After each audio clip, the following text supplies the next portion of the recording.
Welcome to Arsenal Kids Podcast.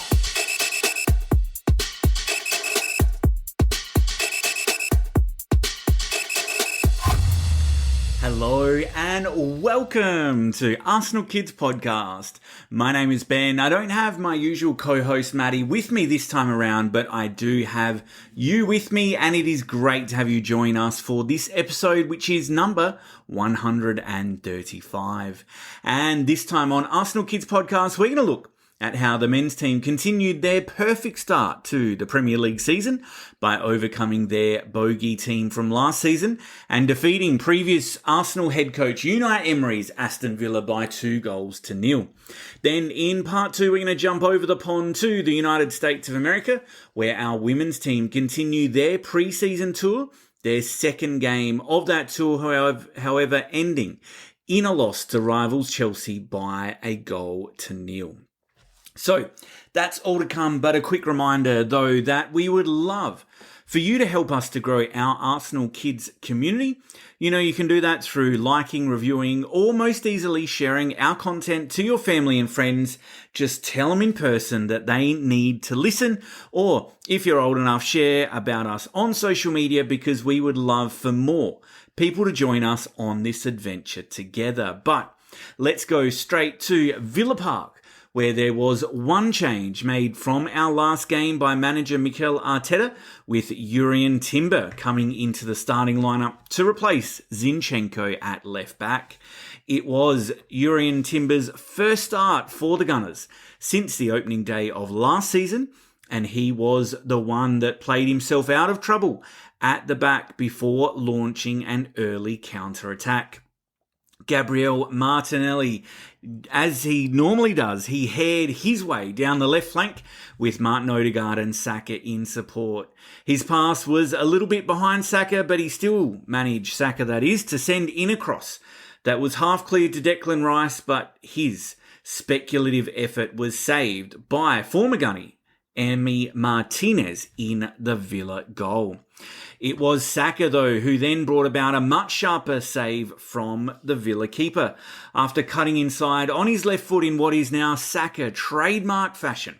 His low shot was well saved by the Villa keeper as he turned away Saka's shot that was destined for the back of the net, only for a corner. From that resulting corner, the ball bounced up against the crossbar, but the referee had blown already for a supposed foul on the keeper. A bit of a soft one, that, for sure. For those opening 20 minutes or so, the game was fairly stop-start, however, with Villa having to make an early change to the right side of their defence due to injury. But when Gabriel was apparently fairly fouled after getting caught in possession, we were very lucky that Ollie Watkins, the Villa striker, fluffed his lines as he had virtually an empty net to shoot the ball into, but with Gabriel left appealing for the referee's whistle that never came, the ball struck by Watkins fizzed wide of the post. After a couple of more half chances to the Gunners, the teams went into that halftime break level at 0 apiece. The second half then started much like the first, but 10 minutes after the restart, it was David Raya who, if he hadn't already done enough to find the favour from our fans, it would be only the hardest of hearts that won't warm to him, because he made, I think, and I understand we're only week 2 of the season, but it was possibly the save of the season. A shot from the edge of the penalty area was deflected off an Arsenal player and up over the top of the keeper, only to hit the crossbar. Raya, on the floor, having stretched to try and save that shot, had to spring to his feet in an instant to turn away Watkins, who appeared to have another easy header into the net. But not only did David Raya get up in an instant to turn it away, he pushed it further away from the second on-rushing attacker, and while some of the Gunners' defenders were caught ball watching a bit, it was simply breathtaking to see David Raya save an almost certain goal. With the game then on a bit of a knife's edge, Arteta opted to bring in Leandro Trossard for Gabriel Martinelli, and With Trossard's first touch of the game, he fired the Gunners into the lead. Saka got to the byline, scampering onto a through ball and just about hooking the ball back before it went out of play. It deflected off a defender into the path of Trossard, who pounced to put the ball into the bottom right-hand corner first time, making it 1-0 to the Arsenal. The game remained fiercely competitive, but then Thomas Partey opened up some breathing space for the Gunners. Gabriel broke the lines with a beautiful searching pass. Trossard crossed the ball for Saka, but he was taken wide. He kept his cool, looked for options, cut it back to the Ghanaian at the edge of the box, and Thomas's low shot squirmed inside the post, with Martinez not getting a strong enough hand on the ball to keep it out this time around. It meant 2-0 to the Gunners and a competitive debut for Ricardo Calafiore, who came onto the pitch. Odegaard had another great opportunity to make it 3-0, but like he continues to do so at Villa, he failed to capitalise after being teed up by Declan Rice. Then, with not long to go, William Saliba made a crucial interception by chasing down their attacker and sliding in to dispossess him with an amazing tackle, which was celebrated like a goal by him and the defence. The work rate did not stop until the very end, and it's one of the things I love about our defence, that they keep on going until that clean sheet is won. So, 2-0 for the Arsenal, and after taking 0 points from Villa last season, we already have 3 against them to our name, and now it is back to Emirates Stadium on the weekend, where we're going to take on Brighton and Hove Albion prior to the first international break of the season. The Champions League draw also takes place before then, and the transfer window shuts between now and that game, so we'll be sure to report all that and more here at Arsenal Kids.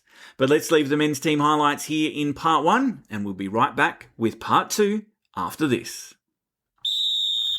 Welcome back, and the women's team's pre-season preparations, they continued with a 1-0 defeat against Chelsea at Audi Field Stadium in Washington.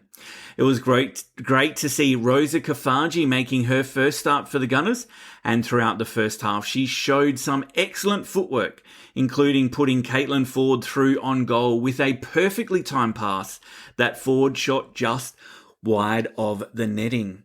The Chelsea keeper almost cost her side when she gave the ball away just before half-time, but she responded quickly enough to keep the scoreline level at the break.